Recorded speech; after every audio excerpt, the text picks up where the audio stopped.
Pedro Picapiedra caminaba de un lado a otro en la sala de su casa con el rostro encendido como un volcán en erupción. Sus pasos eran tan pesados que hacían vibrar las paredes de piedra de la vivienda. Cada vez que recordaba lo sucedido, sus puños se apretaban y un gruñido profundo salía de su garganta. No podía creer que su paciencia hubiera sido puesta a prueba de una manera tan flagrante. Su esposa, Vilma, lo observaba desde la cocina con una mezcla de paciencia y curiosidad, acostumbrada ya a los arrebatos de su impulsivo marido, pero notando que esta vez el nivel de indignación parecía superar cualquier registro anterior. «Ya no lo resisto.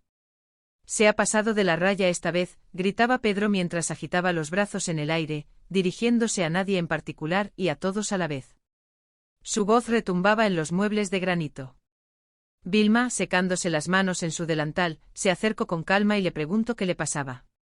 Pedro se detuvo en seco, la miró a los ojos y exclamó que el problema era el enano de la casa de al lado.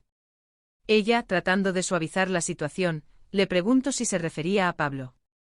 «Exacto», respondió Pedro con amargura. «Pablo y el monstruo ese».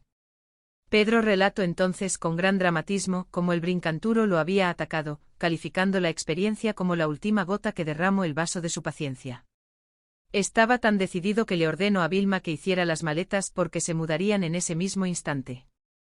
Vilma, siempre razonable, aceptó la decisión sin discutir inicialmente, pero mencionó un detalle que sabía que tocaría la fibra más sensible de su esposo. Le dijo que estaba bien, que haría las maletas, pero que la pobre de Betty tendría que tirar toda la comida a la basura. Esa frase actuó como un freno de mano en la mente de Pedro. «¿Qué comida?», preguntó él con un interés que ya empezaba a opacar su rabia. Vilma comenzó a enumerar el banquete que se había preparado para el día de campo: jugosas brontoburguesas, pizzas piedras, sándwich de mantequilla de maní y huevos de dodo endiablado. Pedro visualizó cada plato en su mente y el rugido de su estómago sustituyó al rugido de su ira. El desperdicio le parecía un pecado. Tras un momento de profunda reflexión gastronómica, Pedro cambió de opinión. Decidió que primero irían al día de campo con sus amigos, disfrutarían de la comida y después se mudarían. Vilma sonrió para sus adentros, conociendo bien el camino al corazón de su marido. Mientras tanto, en la casa de al lado, la vida seguía un curso diferente. Betty observaba a su hijo Bam Bam, el niño más fuerte del mundo, con una mezcla de orgullo y preocupación. Pablo estaba presente cuando Betty mencionó que sería buena idea buscarle un trabajo al niño en el circo, dado su increíble vigor. Sin embargo, Pablo sugirió que antes de cualquier carrera profesional, sería mejor darle una buena educación, al menos que termine el kindergarten. La vida doméstica de los Marmol también tenía sus pequeños retos tecnológicos. Cuando el triturador de basura se descompuso, Pablo se ofreció a arreglarlo con un simple toque de botón, demostrando que incluso en la edad de piedra, un poco de ingenio podía solucionar grandes problemas. La primavera había pasado y el verano transcurría con tranquilidad, como en la vieja fábula de la cigarra y la hormiga. Vilma se encontraba en la cocina preparando manzanas de cactus al horno, utilizando nuevos utensilios que facilitaban la tarea. Pedro, ya más calmado pero siempre alerta ante las novedades, se quejaba de los inventos modernos, aunque en el fondo disfrutaba de los beneficios que traían. Era la hora de la siesta para Pebbles y Dino también necesitaba un descanso. Pedro fue a buscarlos y encontró a Bam Bam jugando con Dino. La energía del pequeño era inagotable y Dino parecía ser el único capaz de seguirle el ritmo de ejercicio. Pedro intentó poner orden y llevar a Pebbles a dormir, ofreciéndose incluso a cantarle una canción de cuna. Sin embargo, su talento musical dejaba mucho que desear. Ante el llanto de la niña por su canto desafinado, Pedro admitió con ironía que era una lástima que una niña tan linda no tuviera oído musical. Después de que los niños se acomodaron, Pedro se enfrentó a Dino, quien se sentía el amo del mundo.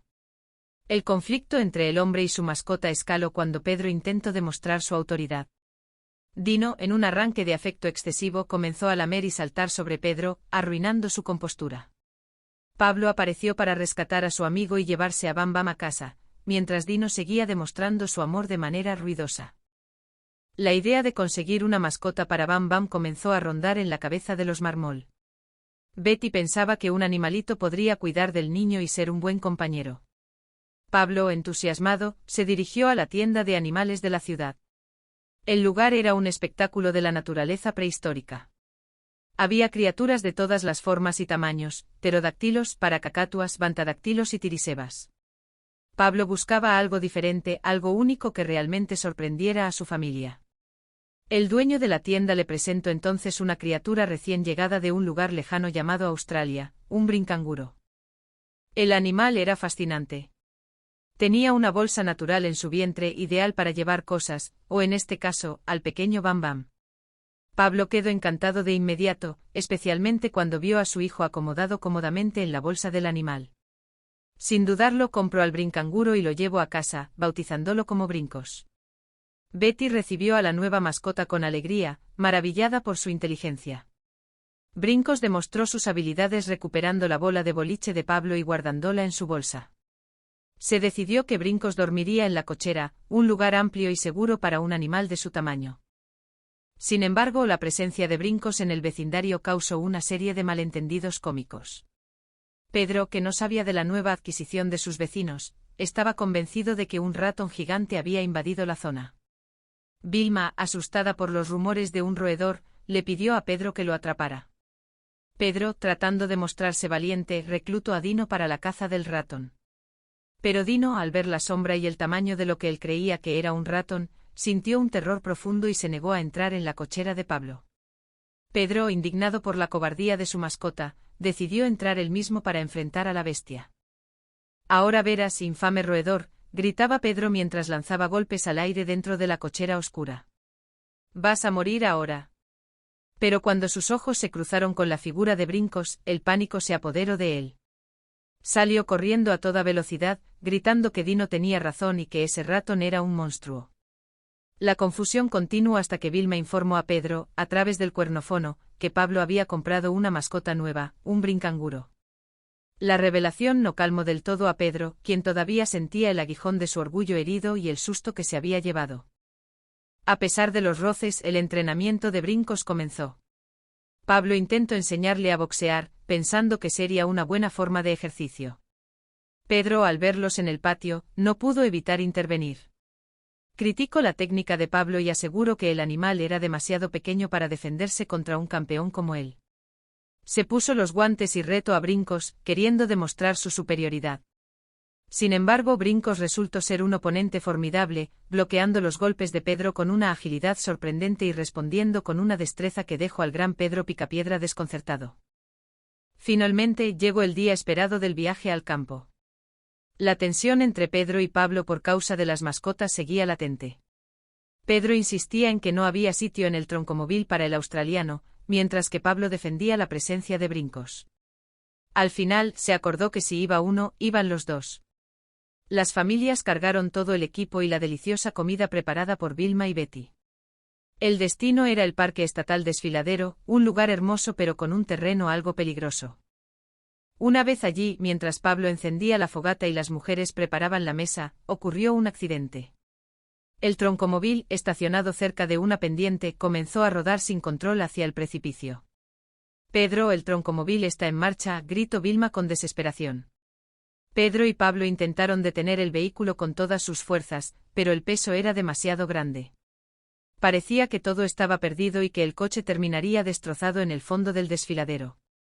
Fue en ese momento crítico cuando Brincos, haciendo gala de su fuerza y sus poderosas piernas, intervino para salvar la situación, logrando detener el vehículo justo antes de que cayera al vacío.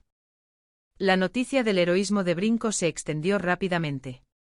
Al día siguiente el diario local, El Piedriorico, publicó una foto del brincanguro en primera plana, calificándolo como un héroe famoso. Pedro, a pesar de su terquedad inicial, estaba orgulloso. Había comprado 50 ejemplares del periódico, no solo por el animal, sino porque él también aparecía en un rincón de la fotografía. La paz volvió al vecindario de Piedradura. Los niños jugaban felices con sus mascotas, y los adultos compartían historias sobre su aventura. Pedro comprendió que, más allá de las mudanzas y los enfados momentáneos, la amistad y los buenos momentos con la familia y los vecinos eran lo que realmente llenaba la vida de alegría.